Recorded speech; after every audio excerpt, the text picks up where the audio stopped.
The habits of a steward. Wow, very interesting topic. I immediately started thinking about some of my habits. We shall be, individually, what our habits makes us. What a self-revealing statement comes from the lesson. In other words, what we work our habits to be today determines ourselves tomorrow.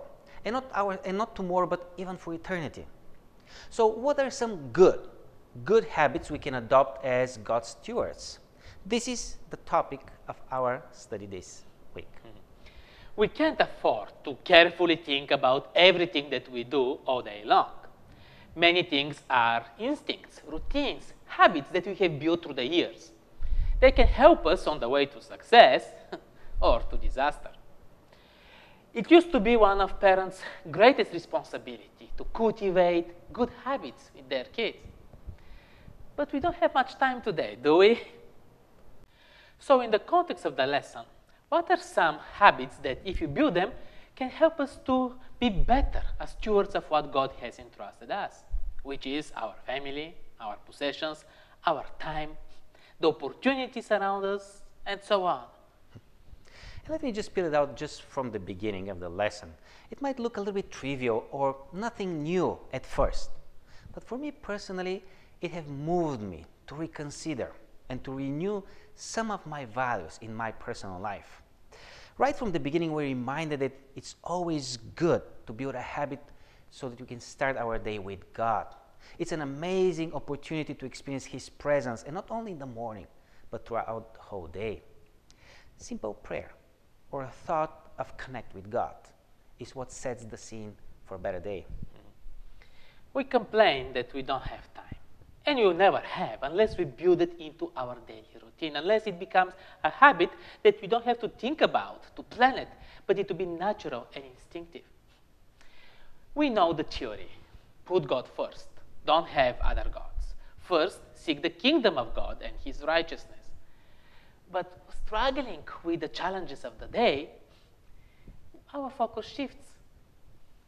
Build the habit to talk to God anytime. But find your routine. It helps, and it empowers everything.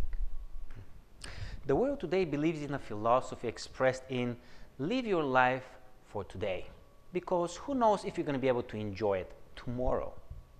On the contrary, the Bible has our lives focused in the future perspective, where life will be full and abundant.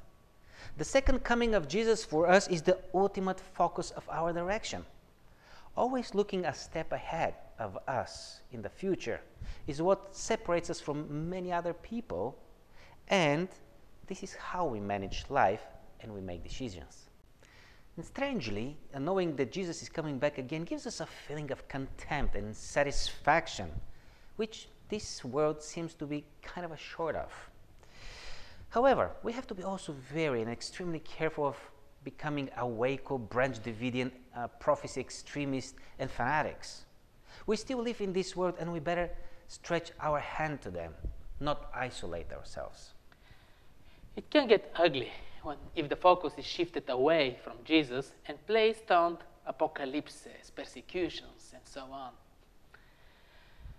The lesson calls Abraham and Paul forward thinkers, anticipating, planning, and ready at moment's notice to meet Jesus.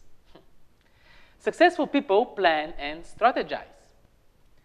When we look forward in the future, do we see Jesus there, or is it too far?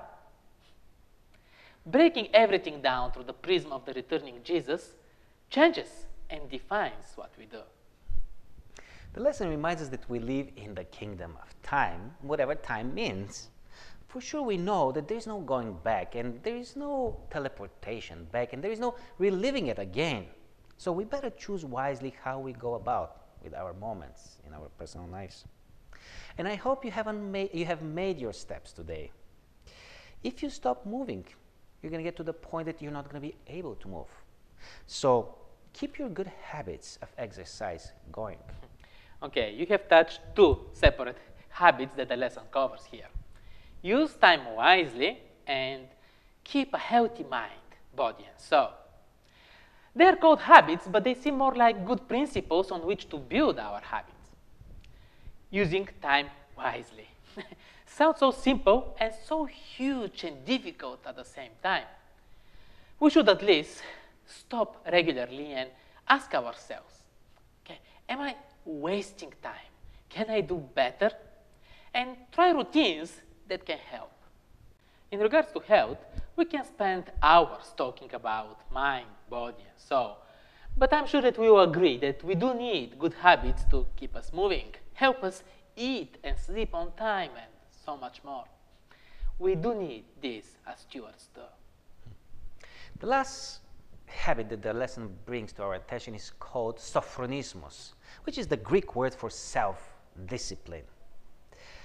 Imagine a Christian without any restraint when it comes to passion, or any restraint when it comes to appetite or achievements or whatnot.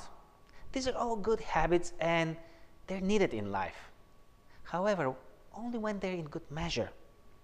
To be self-controlled, to be self-disciplined, the lesson defines it as to have the ability to do what must be done, but with a balance. And our balance is very well pictured in the Bible through the life of Jesus, some instructions and commandments.